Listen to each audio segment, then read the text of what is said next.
Bill and Lesley West, great to have you here. A great part of St All Church here, and I'm looking forward to hearing your life story, or stories together as one. You're doing for Macduff, and I thought I'd ask you some questions about Macduff. What's the hot spots? What's the places to be in Macduff? Well, one of the good places to go for a meal is the Now's Hotel. Mm-hmm. Got a lovely steak in there. The Now's, very lovely food. That's not far for you, is it? Just 5 minutes walk. Just 5 minutes. Aye. Too handy. Turlair had just opened up, and there's a fine coffee in there. Okay, aye. And it's doing the cliffs. The swimming pool. Ah, It has been renovated for about a year now. Aye. And it's really fine. And actually up on top of the roof, you can go up there. There's tables and chairs, and on a bunny day, it's really good. Oh well. We was never out of there when I was a young loon. That's where we went when we came home from school. Aye. Just into the cold water. Swimming. And it was a great place. Oh, aye. There were diving boards then. My father, he was a member of the swimming team doing there when he was a young loon, and he got the North East Trophy for doing the diving. Wow. That was a teen awa when it started closing down. But Turlair was a really busy place. Is the pool still there? Aye, it's still there, the folk still swimming it? Or? No, so it's too cold. I think nobody would go in it swim. But the model boats, they go down there and sail their boats. Aye. The Model Boat Club. There's also the cafe in the seafront in Macduff, and that's a bit hit really. There's not an awful lot. Well, but that's a good bit of kind of tourist information about Macduff. I'm sure folk will go visit. The aquarium. It's really good. The aquarium as well. It's getting extended just now, and it's worth going to see. A really few spots then for folk. I've seen my grandchildren doing there. Aye.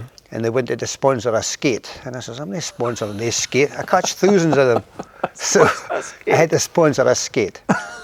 But when I was out at the Creels with my grandson Murray, when he was little, we caught a lobster, a beauty, kind of 4 or 5 pound lobster. Aye. So instead of throwing it away, we get up to the aquarium, and I gave it to them. I says, look, I'll give this lobster, put it into the tank, if you'll name it Murray. Aye. So we used to go down and look for this lobster called Murray. He was just delighted. Just delighted. Brilliant. There's going to be a coffee in the aquarium as well. There you go. People can go and see Murray at the Macduff aquarium, then go for something nice to eat. Right, well,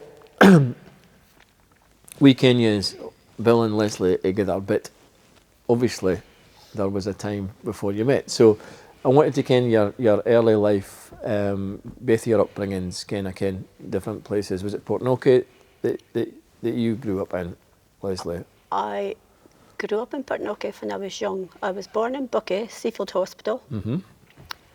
And then my dad was in the Merchant Navy, so we moved quite a lot. Okay. I actually stayed in Gisborne, down in England for a while. Right. And then moved up to Edinburgh. And then came back up to Portnokie. Okay. So you've travelled a bit. My mum's for Portnokie, my dad's for Port Gordon. Aye. So what would you say that your upbringing was like, family-wise? Even was there faith in that? Was there going to church? Was different things? How was it for you? There was always faith. I was brought up in a Christian home. I went to Sunday school, which was during the church for the little ones. We used to go to church for a wee while, then go across to the hall, the church hall, which is just further along the road, and have our Sunday school there. Aye. And then later on, me and my chum became helpers with the Sunday school in Portnokie, because we was always involved with parents. What age would you have been then, and just getting your teen? Oh, just a young teenager. Just a young teenager. So you helped to teach Sunday school? And then we went to a youth group, which was after the evening service on a Sunday night, and we always went to it. Did stray away for a couple of Sundays. There was actually discos at a Fife Lodge, and then I was egged on by our chums our foot to go to it, but when we were there, we just didn't feel we was in the right place. When you were in the disco, you didn't feel right? So we went just back to church on the Sunday nights again. Then there was youth meetings after. I was there and Was you at a disco? But I didn't ken Liz at that time. I was there and So it was Church of Scotland, Portnokie, was it? Yes. Aye. So, what about you then, Bill, at that same kind of time upbringing, if it was yours? Well, I was born in Banff Hospital, Mhm. and again, same as Leslie, I was brought up in a Christian home. We couldn't get a better upbringing. My two sisters, Maureen, Christine, and me. And my mum brought us along to the church. We went to Garner Church in Duff Street in Macduff for a start. And I went to the Sunday school there down the stairs. Garner Church was a big church, a huge church, all style of church. Aye.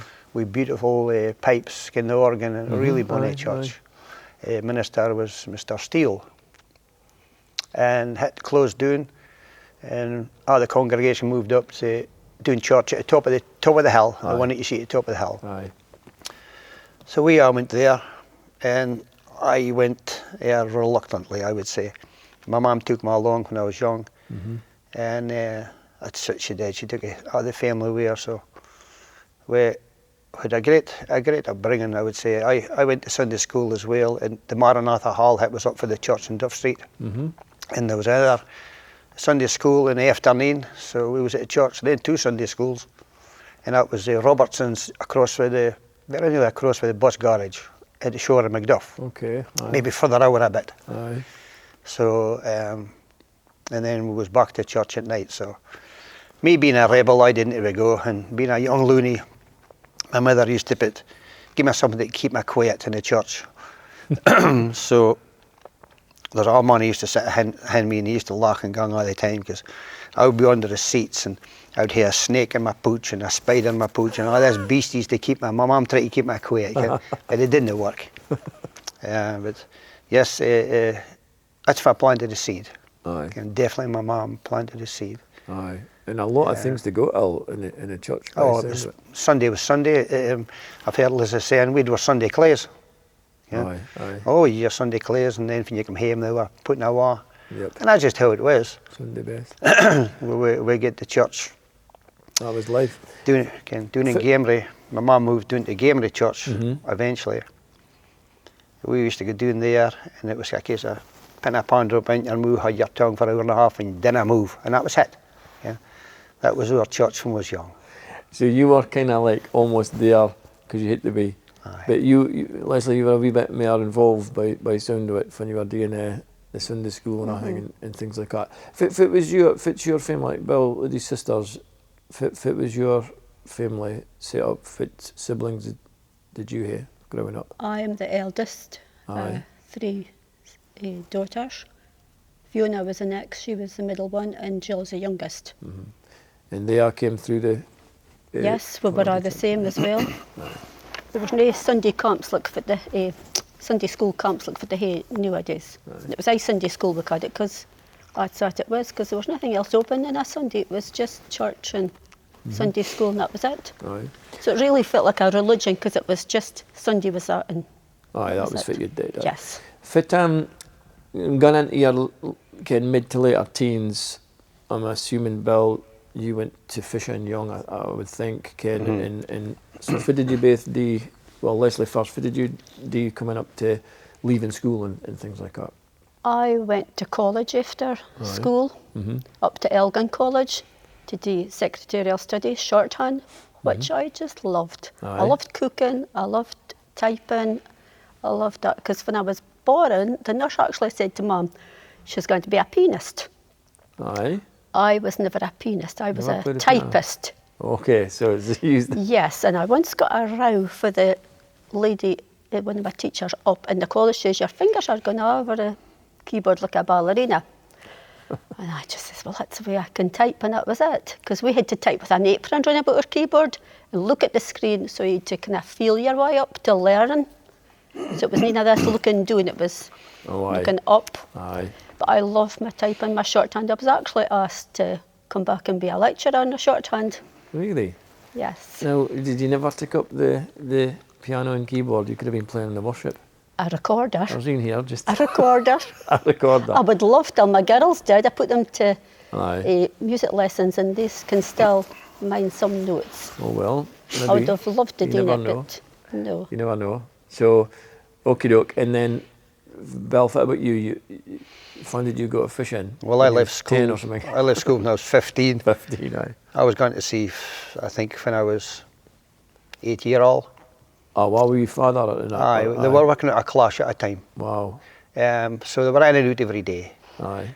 I would say I was going out a whole day, 11-year-old. Really? I was on the deck 11-year-old. I loved the fishing, and that was just in my heart. So hated the school.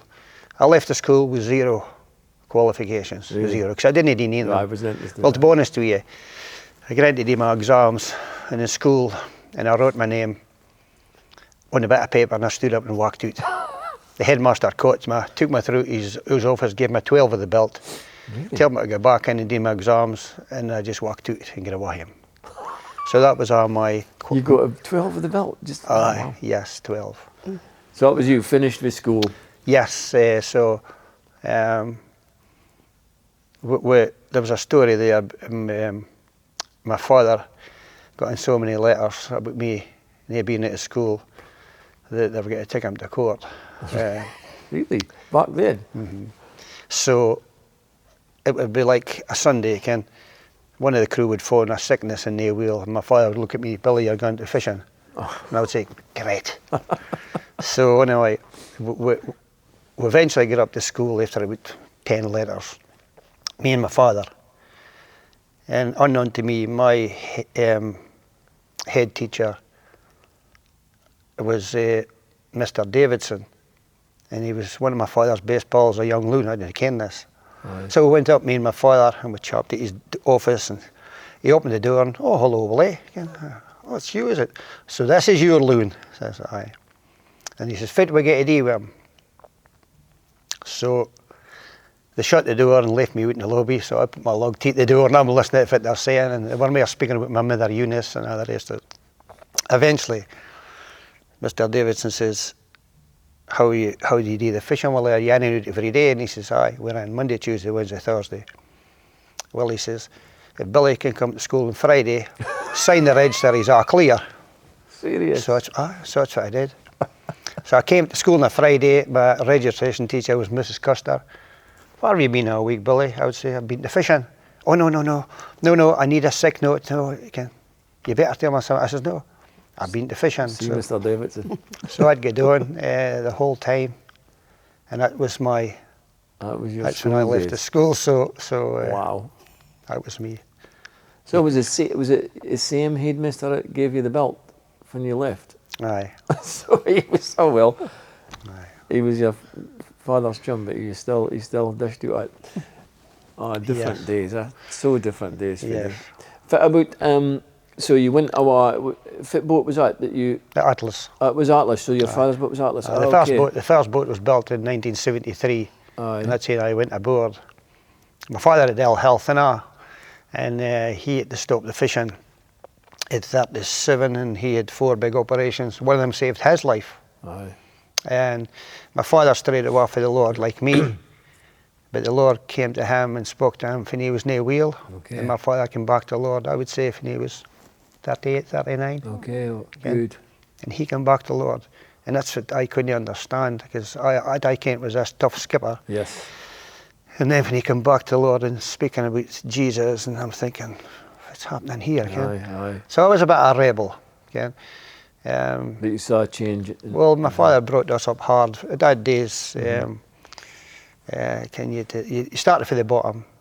And I mind saying to me, then I think you're coming here and getting full pay. You'll start with quarter share. You'll go on the deck and you'll learn to gut. You'll learn to do all the jobs and work your way up. Then you'll get an increase in your wages. So that was my grounding. You did it a hard way. That's good. And when I look back now, it was the right way.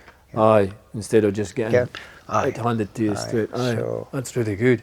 So fit age did you? There was discos that you never came to each other at, but in a Fife Lodge. But fun did you first came to each other and kind of started getting together? Well, there's a place in Whitehills called the Cutty Sark, which is a pub. And I went there, frequent there a lot. Aye. And this day I saw this girl, and I thought, that's the one for me. Really? Yes, I did. First time you saw her? Aye, I did. When I saw her, I thought, wow.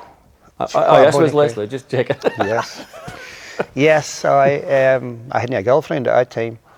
And But the problem was Leslie was gone with somebody else. Oh. So there was one night that she was sitting there, and her boyfriend was sitting next to her, and he was basically unconscious. He was getting, Possibly, yeah. and I walked past. But we drink, or? Aye. Aye. Yes. And I walked past, and a wee bit of tongue in cheek, and I says, I think if you're dealing with him, you should come with me. And then I carried on walking. So I think it was months after, well, I think if Liz reminded me, February the following year, that I was sitting at a table all on my own, I remember it fine, and this girl came up, Liz's chum, and said, my pal wants to go out with you. So I looked and I went, no way. And this is a wind-up, Ken. This is a wind-up, and I could feel my hip, Ken, you know, and I'm thinking, if I say yes, if I say no, is this a wind-up? And then, of course, she says, no, it's true, it's honestly. So she got away, and then next I came, Liz is walking towards my table, and I'm going, yes, yes. Wow. Yes. So that was it. So that's how we got together. So he dropped the hint, but you kind of made the move. When did you dump the other guy? Oh, probably. So was that was that it? Was that just hit it off right away? That was it. It was like about, well, we married nearly 44 and a half years. We was gone together 3 years before we got engaged, so it's like about 47 years we've kent each other. That was my idea. Once we got engaged, I went another 2 years to think about it.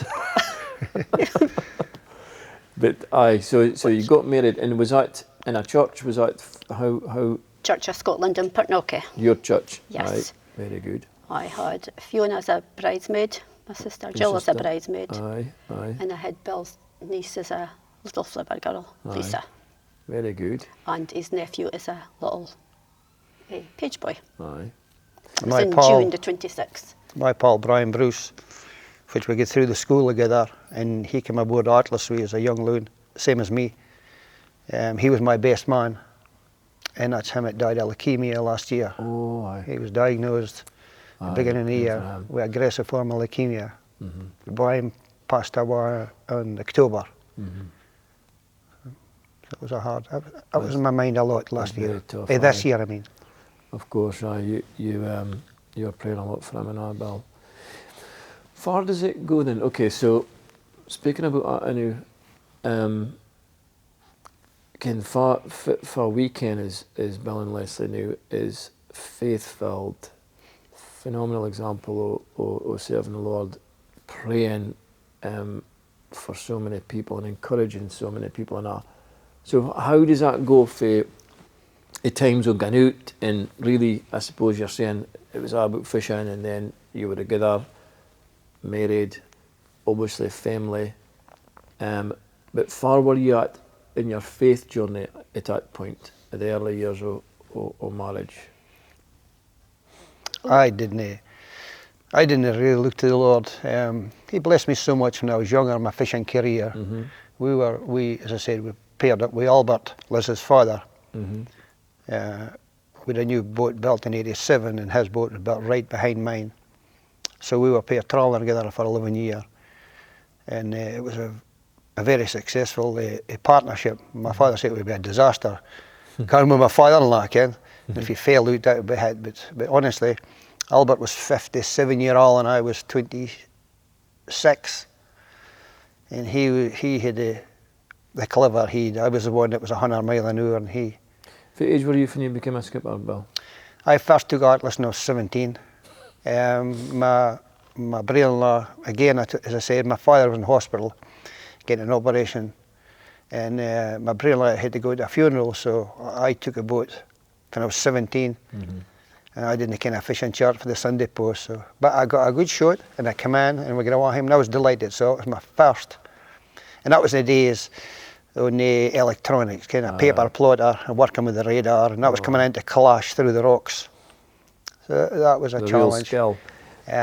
So then you became pretty successful at the my father had 4 operations, and his health wasn't great, and he had to come ashore. So I was skipper full time when I was 19. So I was a young loon with a crew in their 50s, which wouldn't have listened to my bass like, Ken. So it was very tough. Challenging, aye. But that's what I wanted. All my life I wanted to be a skipper. But when I got it, it was like reality check. You know? Aye, oh aye. So In fun did you guys meet? Fit kind of ages were you when you met? Well, Bill was just learning to drive. Oh, so Eh. aye, 17 kind of. Yes. Oh, so Because one of his crews says, "Oh, just use as a co-driver and then dump her." But Right, so- he so- didn't. really good life. Then no, you were the He woman did whose it. dreams. You were the only one for him. So piecing this together, you was 17, starting to skip on a boat and everything, and then married at fit. 19. Married at 19. When did you have your first daughter? We're in married in 81, Aye. June 81, 26th of June. And then Vicky was born the 12th of June the following year, 82. Aye, That was Vicky, the oldest. Vicky, aye. Then Cheryl was 2 years later in 84, June as well, 22nd of June. And then Hassan got a leave to an extra year, so we had Gemma 3 years later, 14th of March 1987. But we had the loss of my sister in between that. Aye, we'll speak about that anyway then, Leslie, if you're okay with that. So, So just to see forward that, a young couple, a boat business, 2 kids at a time, and then I think it was just a few years into your marriage, something really tragic happened in your family. Can you just tell us about that, Leslie, and Yes. the background to what happened at that time? well, it was in the morning of the 6th of December, 1986. We were getting ready for Fiona's wedding, Fiona and Malcolm's wedding. Malcolm's Your from sister Buckie. Fiona, aye. Yes, and me and Fiona were awful close. We always wanted to work away well, then be mums and have family. But that was never to be for Fiona because the accident happened that morning. The morning of our wedding. Yes, the morning of our wedding, of all days. It just, I didn't kind of fit. We was looking at trance that morning because Cheryl and Vicky was going to be our flower girls. Yeah. Adam was bought, the dresses were looked at in Portnokie. So Fiona was going to come down for them to come up to the hairdressers. But we're thinking, she should be here by now. No, never arriving. Phoned Dad, I says, Fiona's not here yet, Dad. Oh, she'll be at Springs organising the last minute things there. Just checking her. Phoned the Springs. No, we not seen her. Well, she should have been there long before that. Dad phoned the police next. And they said there's been an accident in the road. Gave the boat's van number, because that's what Fiona was driving at the time. Black ice, just out the other side of Portshoy. So Dad phones down, there's been an accident. But of course the bobbies didn't ken then that she died on the scene. I says, oh, we'll see Fiona again down the aisle with in crutches or something. She was quite a, she was dramatic and everything. She's a bit like our middle daughter, say, playing acts and everything and acting out and everything. But no, Dad phoned back later. He says, no. He says, you better get yourselves up here first. It was really tragic. It was very hard. Just dropped a, I says, Bill, we better go. And his mum was in the hairdresser, getting her hair done. But says, right, got Huddy's dad, because he was preparing the car for the wedding with the ribbons. Nobody could believe it.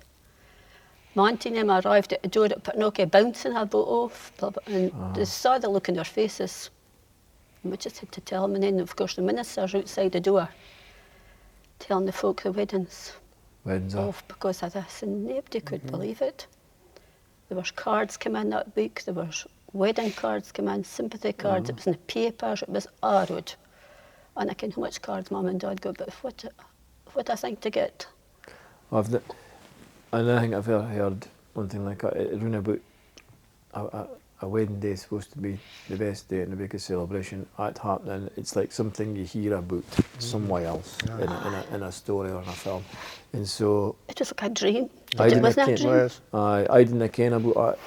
You'd obviously heard something like that happening in the past, but it wasn't until I sat with you in your house that you told me about that, and something about it just you kind of hardly grasp.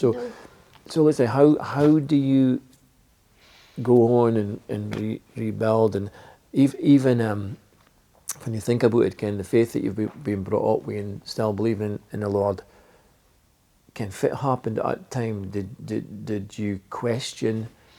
Were you angry at the Lord? Ken, fit what you gone through? I was going to church now, but I wouldn't say that I was a Christian, really being truthful then. So I never doubted that my dad was a Christian, but he never doubted. He says, well, it was just to be. Fiona was never going to get married. But it was really horrible. Aye. Because one week it was a wedding, the following week it was a funeral. And it was absolutely packed. There was folk out the street. They'd opened the church hall, which I spoke about. We went to Sunday school, and it was on live as well. And it was just really terrible. And she is a big miss. I miss her every day because we were so close. And I have her photo in the back of my Bible, and I look at it every night and say, I love you, Fiona. And I just hope that I see her in heaven, because I didn't came first. She stood with the Lord then. Well, by God's grace, Ken, we've got hope. Give it. And then we had a little service in the house that they were going to be living in. We had that first and out to Parnoke Church of Scotland after that. But the whole tune, actually, that happened within a few months. Next door neighbour there lost her son in a road accident as well. They had 2 boys. Round the corner was my second cousin's son. He was killed in an accident. So really, Parnoke is a small village, and to lose 3 young folk in accidents, It's huge. just on the same corner there, It's huge. just neighbours. The Lord was looking after you. Give it. I mean, through what fit. For that, Ken, how. Now you're speaking about it a bit. I knew about Ken hoping that the Lord's got grace for her and all like that, but just if it was the next timeline for you in terms of you're saying you weren't really living so much for the Lord there. When did that start again? When you started going to the game in the church or fit? Well, see, when I was going to that evening meetings, services with my chum, we sat in the top, and for some strange reason I always took, well, your anchor hold. And I speak about this in my testimony, and that's a strange thing for a young quine. My boyfriend was at fishing, my dad was at fishing, but for a young quine to pick up song, because it was all about the sea and the storms of life. Well, the Lord can't fit in the storms that I was got to be faced with a while back then, but I didn't. So that was Fiona, and then I think it's happened with Bill. We when Fiona died, we just got on with life as best as we could. Like back to the fishing, as I said, a new boat, and I just got engrossed in that, and we just got on with life. And Leslie did the same. Of course, had a lot of tears and that. It wasn't until my illness struck when I was 33 that I would say that the Lord started speaking to me, I would say, again, for 33 years onwards. I was Operation Save My Life in Aberdeen. I prayed for you for a long and time. that's when Leslie... So was that before leukemia? Oh yes. It was ulcerative colitis. I got Operation Save My Life, and I had 3 operations. First operation was 9 hours, and I was so ill that they stopped the operation, stitched me up. 17 days in intensive care, sent me home. 3 months later, back in to get the same operation, open me up again. Did for the hit the D. I ended up with a side passage. Well, I got a side passage when I woke up, because it was an emergency operation. And I had a stoma in my side, and never even came where it was. But anyway, and then 3 months later again, I get to see the doctor, which we thought was getting all clear. So Liz sat outside in the Jeep, she never even came in. 45 minutes later I come back and I says, I need another operation. So she's fit. I says, aye. Doctor's telling me I've got a twisted bowel, I've got something else, I've something. And I said, no, I'm not doing it. And he says, well, Bill, you're a young loon, you're only 33. Get this out and deal with, and you'll have the rest of your life. And so we agreed to do it. And a bonny summer's day in Aberdeen, I remember trailing my bag in the ground thinking, I just didn't want to do this. We got in on it, and that was my third operation, and as I say, it was 3 operations in 9 months, and it took me a year and a half to get where that. I couldn't eat. My body had started rejecting food, so I would say it took me 6 months to eat, because I was on nil by mouth all that time. I lost 4 stone in a month. He was actually. It was a hard time. I wasn't out of the house for a year and a half. So you've went through a lot of your apathy, everything that you can't. What was your journey alongside at that time, Lesley? Looking after Baron's, Bill's and Wheel. Well, that first time that he went into hospital, the operation that saved his life, it was on Christmas Day. He wasn't eating very well, so I was out in the living room. He carved up the turkey. He says, "I'm able for dinner," and I could see him disappearing before my eyes that week, because he came in for the scene. He thought it was just a call, but I says, something of a funny with him. They're right. And I says, well, sit through in the living room, Boxing Day. He definitely wasn't right. I took him to the doctor's. And I says, I am not moving out of this room till you do something with my husband. I says, he's disappearing before my eyes. He was rushed in to the city hospital for 10 days. Then the following week I got an emergency operation. And me and the Quines went into buying a B&B that week. It was a bad, bad winter. Now, Jim is a tall Quine. The snow was up to our knees. We were trying to walk to the city hospital.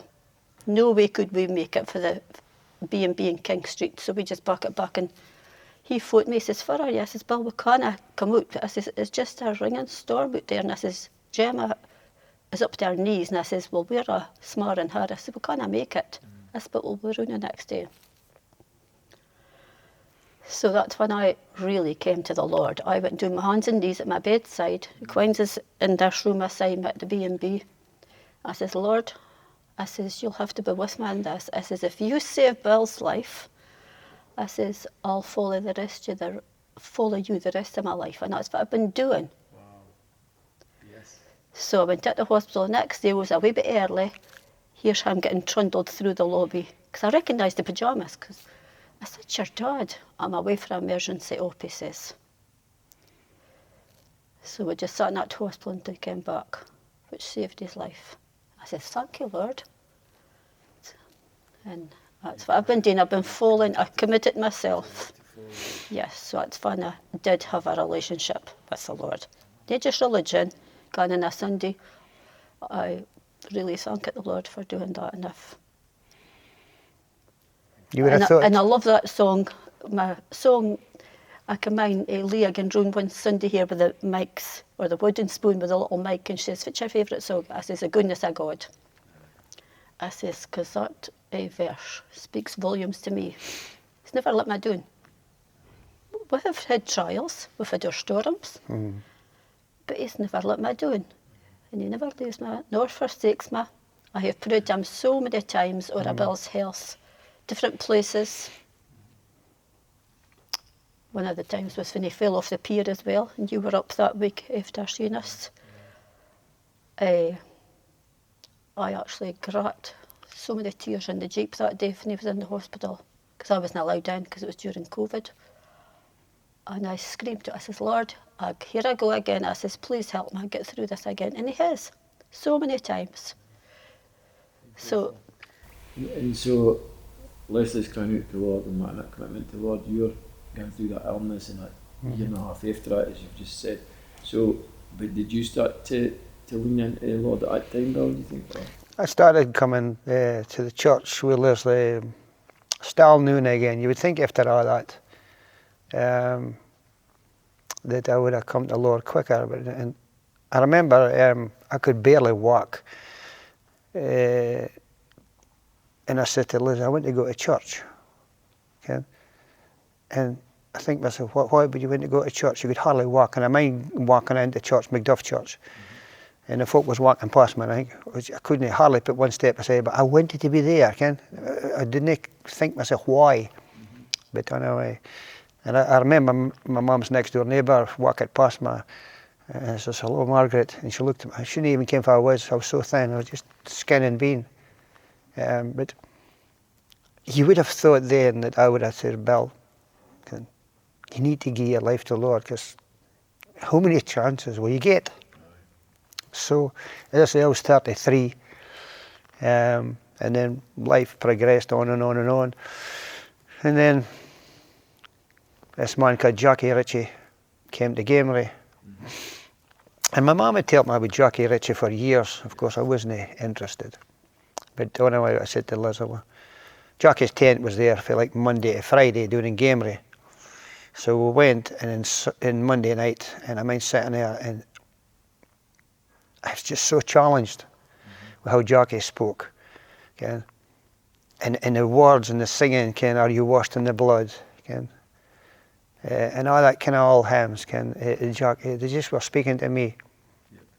So I mind said to Liz, right, we're going back during Tuesday, we're going back during Wednesday, and we went every night. And by Friday, I just couldn't have it back no more.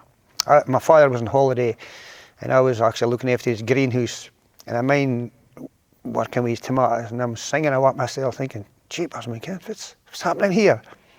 Friday at night, I gave my life to the Lord, and we went after the service into the caravan, and Jackie asked me to open Romans 10 and 9. Well, I couldn't do it, I was so full of tears. So Liz opened my Bible, and that's fun. At night I got saved.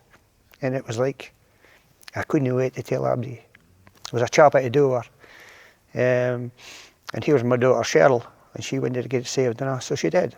And so it was such a blessing that night. But coming up the road, it was just like, fucking a tail, okay? Just couldn't wait. Of course, my auntie and uncle being next door to my mum and dad. And by this time, I think it was 10 o'clock at night. So I phoned them, and they answered the phone, and they were both in their beds for today. And I told them I gave my life to the Lord. And I could hear my Auntie Mary going, hallelujah. And that must have been back at 10 o'clock at night. So from there on, my faith just got stronger and stronger. And again, as every challenge in my life came along, that's when I leaned onto him. Okay. And there's been many challenges. I mean, we've already spoken about challenges for the both of you. And there's been a lot of health things that's happened. Do you want to just speak a wee bit through what the diagnosis for paroxysm? After that, you went through all this. How long after that was when the leukemia came to that point? How long have you got? Honestly, well, I think now I've had 12 operations, and 3 of that have saved my life. Leukemia came to our door 2015. Kent something was wrong, and my body started coming out in bruises, and I just no energy. So that's when we met Dr. Preston, and we still cannot mind to this day. And we got in on it, and they took bloods, and they says, you've been diagnosed with hairy cell leukemia. It's okay. Didn't care if it was. So of course Liz she was in tears about it in the man's office. And I just sat there and never any emotion, any kind. I never felt nothing, and okay, leukemia, didn't really care if it was. So we come out of there, and we come in our Jeep, come home, and said, well, we had to phone the girls. So we got them to come into one of their houses, told them I had leukemia.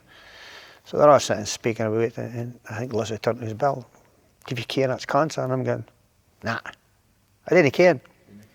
I didn't care. I just thought leukemia was something else.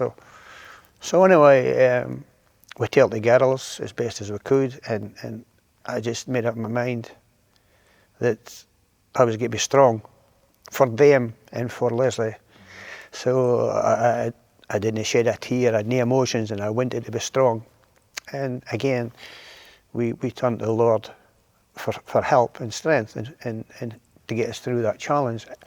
So again, I got in from my chemo, and everything went better than we expected. But the only thing that I had then, I had every infection under the sun. Again, I had thrush in my mood, cold sores, ulcers, black and blue. My bloods was as low as it could be. I had urine infections, and we had to fight through all that. So that was a big challenge after the chemo, basically. But I got through it, and my bloods come back to normal, you would say, and that was it. So we says, right, that's it, and we'll go and buy it. And as I say, I felt good again. And then something happened, which is, oh well, here comes Christmas, we'll enjoy our Christmas, and when we get a clear year 2016, well, bang, I was diagnosed with prostate cancer. So. It's just one story. On the way. It took months for them to diagnose that. So we got through that, and I think it was 8 months before we really got through that. Was that mere treatment? No, Bill, was that? No. Well, I'm saying no. They took me in, and I had to get a biopsy. And because of a side passage, I had to be taken into theatre. So that was another kind of operation. The lady came and spoke to me about they would do about. Anyway, it's the first time I would say in arm operations that actually the surgeons came to my bedside. And she told me the procedure, and she went to just have a look to fit they were going to be doing. So anyway, I get in and I got my biopsy, and then I was in the recovery room, and this same surgeon came to see me after I was fine. She says, "No, Mr. West, everything's going fine." And she said to me, "We've done 18 biopsies of your prostate." And I just looked into her face and I said, "Why didn't you take 20? I said, "Why did you stop at 18? And she just took a laugh. And then she says, "Right, they'll be sent to the lab and we'll see what the story is." And I'll come back and everyone was clear. So 8 months later, I was diagnosed with prostatitis. So I got medication to help my prostate, and then that was stopped.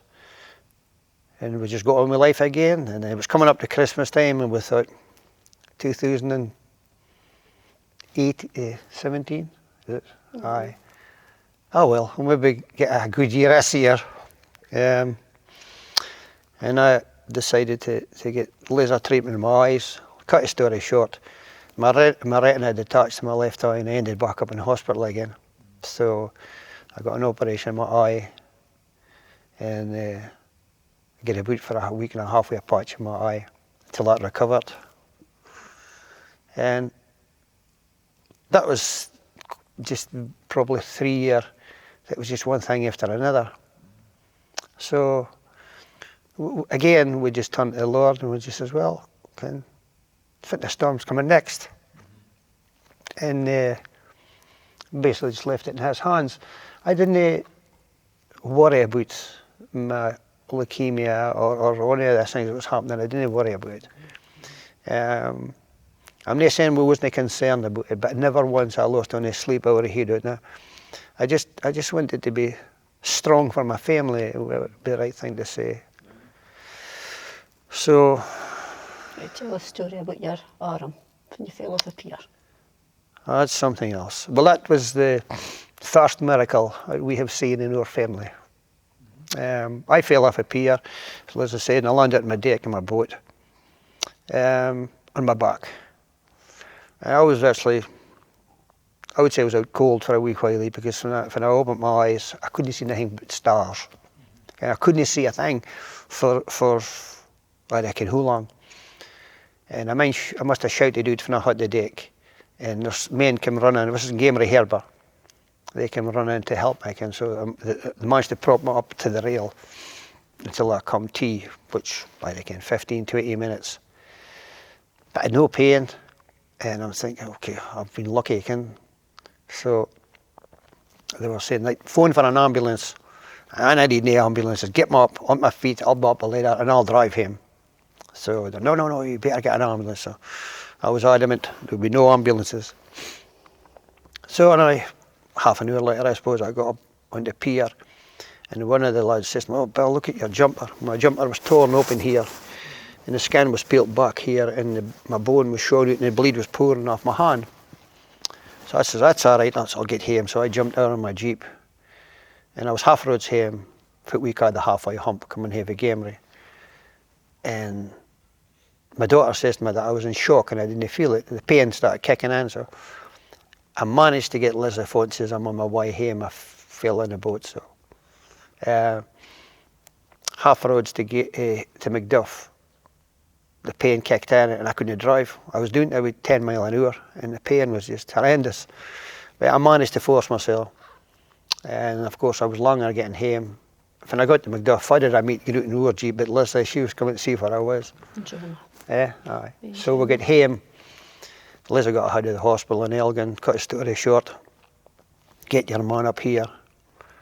So that took about 45 minutes getting through to the hospital. So we got up to, was driving up to Banbridge, and Liz had a pothole, and I might get out a roar, and she started to greet. And she says, Kenneth, Bill, you're so thrawn, could you need, you got an ambulance skin? And I'm looking, going, oh. And then that's when I started to pray. So we got to Banbridge, and I prayed off and on, right to Elgin Hospital. And I didn't think Liz wouldn't have been 40 mile an hour. Did you? Well, I was in shock, and I just was not. So we got into the hospital, and you wasn't allowed in, was it? Was that the time of COVID? Mm-hmm. Some saying I wasn't allowed in. Liz wasn't allowed in, so I hobbled into the reception myself, telling them if it had happened. And I been sitting there, and there's a couple came in, and I noticed they were both worse for wear, and I thought they were on drugs, and I was looking at them thinking, I'm going to pray for them, and I did. And then I sat there, and my mind started thinking, well, it's just you and me, Lord. We're just here on our own. So they took me through to see a doctor, and I prayed in the way through. And then they took me through for an x-ray, and I prayed in the way through. And every time I went through, I said, it's just you and me, Lord. And then I get into the CT scan, and the nurse says, now, I'm going to tell you about a CT scan, and I said, I'll just stop you right here. I said, I can't hang about this. I can't have a microphone, nothing. I said, I've been in this thing heaps of times. Oh, it's good, she says. So she took me through to the room for a CT scan was, and she put me in a wheelchair, and I started singing. I forget what the hymn was now, do you mind? Probably been What a Friend With in Jesus. I That's can't your mind, favourite. but I started singing through there, and I mind she was laughing and going and smiling again. So I got through to the CT scan, and she put my hand out, and she's right, well, what to start the machine? And I says, is the microphone on? And she says, yes. And I says, okay, right. She says, that's it starting. So when she started, I had a time of prayer, and I just said to myself, I'm going to pray so she can hear me again. And then she says, Bill, are you okay, Bill? I said, I'm fine. I'm just in a wee prayer just now. So we come out of that, and we get back in to see the doctor, and he says, your arm's in a mess. He says, you're going to need an operation. So they cleaned up my hair and put on a bandage. And again, I think I phoned to you, and Lizzie was in Tesco car park. Your spleen was damaged, you say, yeah? And the doctor says, we're getting a hair look at your spleen, think it's damaged. And that's when Lizzie said that she cried out to the Lord. Well, anyway, eventually they put me into a ward, and I was with the other 4 men. And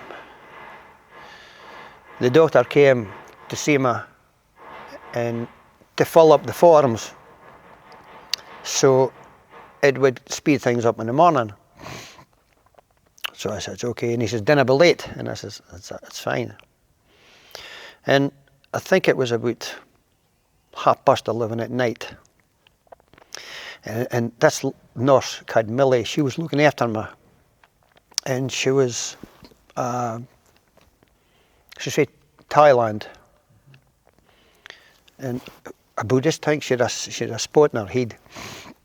So I noticed this, and as I say, she was so good to me.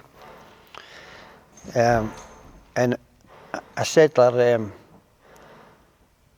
oh, can I ask you if it fits your faith? Okay? And she says, I'm a Buddhist. And I says, oh, aye. And I says, can you tell me a wee bit about your faith? Well, she only spoke for about 20 seconds because I could see that she wasn't following it. And I said, well, I'm a Christian. I says, can I tell you about my Jesus? And she went, no, you're all right, Ken. I'm not able to be. So I said, that's okay. That's fine. So anyway, at 11:30 at night, Millie was coming in and looking after me every 30 minutes.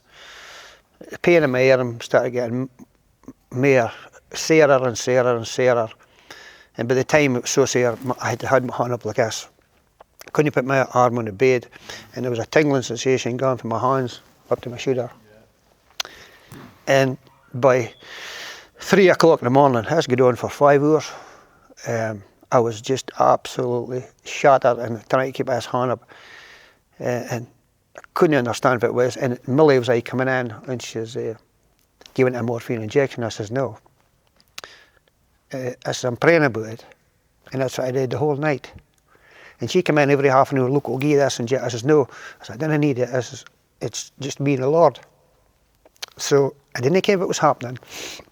And about 5 o'clock in the morning, the pain started subsiding till the point there was just nothing. So I put my arm down in my bed, and as I say, Millie came in and says, how's your arm? I says, my arm's fine. I says, I've got zero pain, nothing. So 7:30 in the morning, unknown to me, the anaesthetist came in to see me, the surgeon came in to see me, and the doctor came in to see me. We were just passing the said, but we just went to come and see how you're getting on before we see you doing it right, okay? And the lad says, oh, we'll just have one more look at your arm. So they took off a bandage off my arm, and I put my arm up like that. I couldn't see what they were doing. And the three of them looked at each other, and they're looking back and forth, and then one of them says, he doesn't need an operation. And I says, what did you say? And he says, you didn't need an operation. And then one of the lads says, I've seen a bigger scar in a baby's bum. And of course I'm going like this, I can't feel nothing. And my arm was healed. Hallelujah. So I looked at them and I said to them, the Lord's healed my arm. And there was silence. And the three of them just walked out. They just walked out, and I thought to myself, I wonder if he's got it right in his report. So about 5 minutes later, back in comes the surgeon with the papers I'd signed the night before, and he just ripped them up and he went, you didn't need an operation, Billy. He says, you can get home. I says, when? He says, as soon as you get your wife here. And I'm going, no way. I couldn't believe it neither. So I phoned Liz and I told her. And anyway, excuse me, after that, Millie was in the background watching all this, and she come up to me and she sat down with tears in her eyes, and she says, Billy, can you tell me about your Jesus? Yeah, that's what happened. She watched me the whole night, and anyway, I must have cried out to the Lord some of that 1, 2, 3 in the morning. And when Millie came up and spoke to me, the man in the bed across me says, Bill, I heard you shouting out to the Lord. And the other lad says, I heard you tea. The other man says, I heard you tea. He says, I'm a Catholic. And the other man says, he says, I heard you tea, Bill, but he says, I'm not a believer. But he says, no, he says, I don't know fit to think. So you speak about the Lord's timing. And there was an anaesthetist, a doctor, a surgeon, 4 lads sitting next to me, and a nurse. I got to ken about the Lord.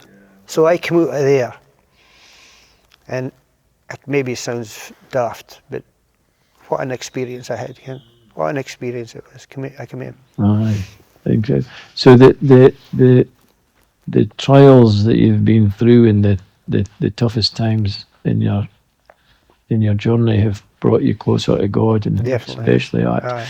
I mean, we haven't even got to the recent time and journey that you've went to go through this year, but through your lives, you can just see, and what you've shared very well, I know, Bill, it's strengthened your faith so much, and it's very apparent that you pray for so many other people, and and have got such a care and compassion for others. It's really very inspiring for the rest of us, and that's almost been shaped by your journey that the Lord's taken you through, like you're saying, the goodness and faithfulness of God as well. And Leslie, you exactly the same. Give it. I mean, you've maybe hinna been the units had been the nae wheel in, but you've journeyed through it we Bill and had to support and have faith and prayer right through it on, and you're the same with other folk as well. So it's really about saying, Bill, I mean, you've always said that your mum prayed for you so much, and then when you described you coming to the Lord in a Jackie Ritchie thing, that was just, I think, months after she passed away, but it was with Ken. There had been rejoicing in heaven. So to now and to this year, there's probably been other trials and different things went on since the accident with the arm, but they gave you the news that leukemia had come back 10 years later, and how you both have approached this, and the as I say, the faith and the positive way you've approached it, and what God's even done through this journey. I can we've got to watch at time wise, but can you just describe a bit, maybe both of you a wee bit about what's happened this year and how you've again just seen the faithfulness of God through it? Well, Bill's illness this year, again, the leukemia returning, he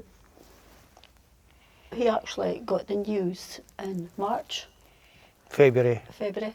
Here. But we were allowed to go, we had a Gators cruise planned in May, and we were allowed to go in it. Because that was the first prayer that you would be well enough to go. Yes. That was He was just well enough to go in it, I would say. He was needing your treatment by the time we came home for there. But what a great experience being that Gators cruise. I says, Bill, for somebody that's ill, I says, we couldn't have been in a better place. And I tell folk when we come home, I says, we've been to heaven and back. But you can't come back from this. But I've come back to tell you what it's like. It was just praising the Lord the whole day long with the Gators and their group and everything. Right. But Bill took no wheel on the ship. He'd taken doing a night for an emergency appointment. And that was his prostatitis that came back. So the doctor got him seen on the road and got his pills and when we came home. We had to go back for the leukemia, but through all this treatments and everything, we've drawn in closer to the Lord, we've leaned in Him. Our faith has been very strong during the summer months that we've been isolating on our own outside because we weren't allowed to be with family or anything like that, and they allowed to come to church, which we missed so bad. And we were glad that we could come back. But it's just that little things when you're not allowed to do it, you just miss them so much, because every Sunday we was wanting to be at church, but we couldn't be. But we have leaned into the Lord, and through every storm, with folk are faced with different kinds of storm, illnesses, deaths. Just lean at the Lord and just trust in Him, because He knows the plans that He's made for you. Yep. And my verse is Philippians 4:13. I say all the time, I've said it for years, I can do all things through Him who strengthens me. If I hadn't the Lord in my life through all these trials, all these storms, I didn't know how far I would be, and I didn't know how folk get through things like this without the Lord in their life. Because we've got a family doing here, and the motto is love God, love people. If you put God first in your life, He'll look after you. It's just that faith. And trust in Him. We kent in February that I had leukemia. Liz and me kent without the doctor telling me. So that's when we handed my life over to the Lord. And we said, we didn't ken what the future holds, but He does. So that's why that our faith has been so strong. We wanted to go on that holidays that Liz spoke about, so it would strengthen us and give us a wee bit of sunshine and strengthen the both of us for our journey, because I can't if it was coming, because I'd done it before. And I can't how hard it was. It would have been for Leslie as well. So that's why we went on holiday, but the whole time can honestly say that we leaned on the Lord, and that's what we did. That's why, when we were isolating for 7 weeks, that I started reading. I'm not a reader. I can read my Bible. I'm not a reader. And the Lord started speaking to me about God's medicine bottle. And that's why I did 2-3 devotionals about that. And as I say, I'm not a speaker. I'd rather play my guitar and sing. I'm not a speaker. But the Lord was speaking to me so much at that time that I would sit down and write. And Liz will tell you, sitting outside, I would sit there writing for like 3 hours correcting. Well, of course, you corrected my spelling, I think, which was terrible. But we just felt at peace. I told my sisters that we went to bed at night and we did our readings, which I was doing at night, and we prayed about it, and we just left all the cares and worries and trials to Him, and we slept nearly every night. Once my treatment started, I had problems with sweating and I couldn't get a good night's sleep, but we didn't worry about it. My sisters used to phone me in the morning and say, oh, I never got a wink of sleep last night because I was worrying about it, and I would say, well, we did. Yeah.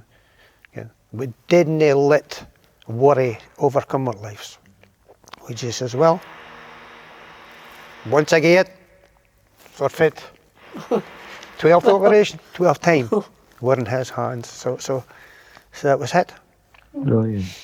And it's again so encouraging to see you come through that, and again that you've had moments when you've been able to witness about the Lord, how He kept you more healthy than you should have been through that chemo.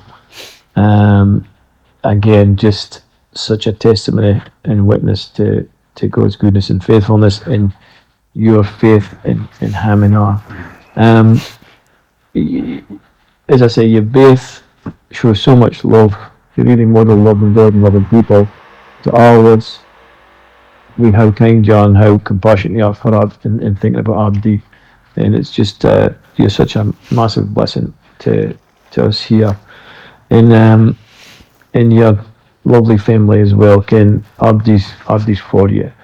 If you got, for people watching, a lot of people are going through and have got to go through even just through themselves chemo, themselves these kind of illnesses, or their families going through it. So I think this will touch a lot of folk. But if it would be, there's so much in us. But if it would be a message that you would give to the folk to leave them with, if it would be something important that you would want them to care.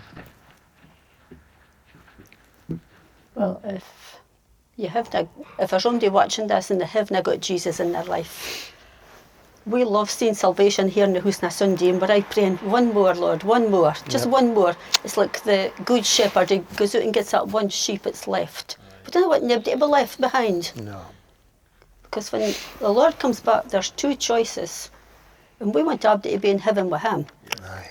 That's for our faith, it is got to take us back to heaven with the Lord and just lean into Him with all your struggles and everything. It just it doesn't make life easier, but if you've got the Lord to speak to, and He does get you through, and He always answers, always answers. Maybe not in your time, but He will answer.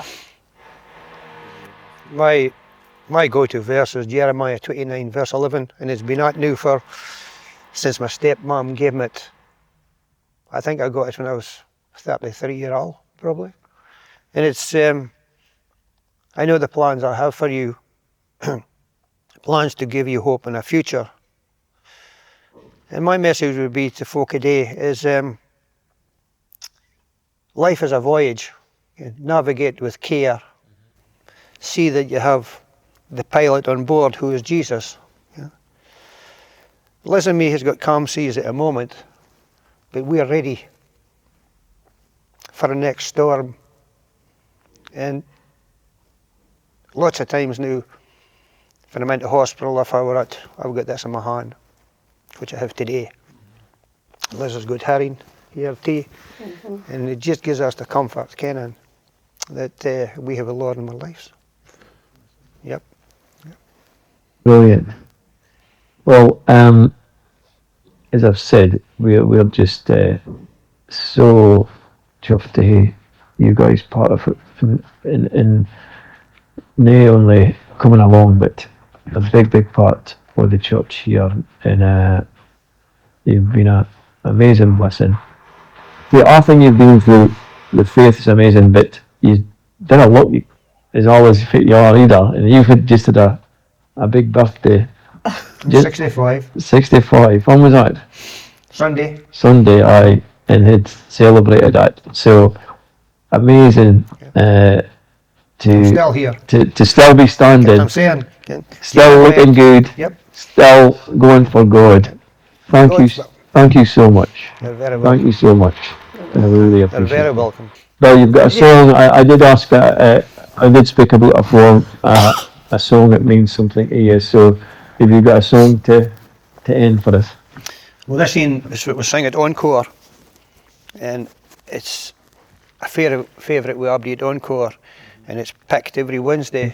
Aye. It's called "It's a Privilege to Worship You, Jesus."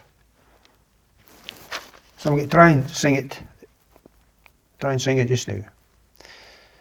It's a privilege to worship you, Jesus. It's a thrill to give you our praise. It's an honor to stand in your presence and to glorify your precious name. And out of a heart filled with thankfulness, my spirit rejoices and sings. It's a privilege to worship you, Jesus. It's a thrill, it's an honor, my King. Thank you, Bill. We were getting. I felt like joining in, but I would have spoiled it. But that's what a great way to finish. Great words for that song, and that kind of sums up a lot about you guys' life stories. So, thank you again. Okay. It's been a privilege.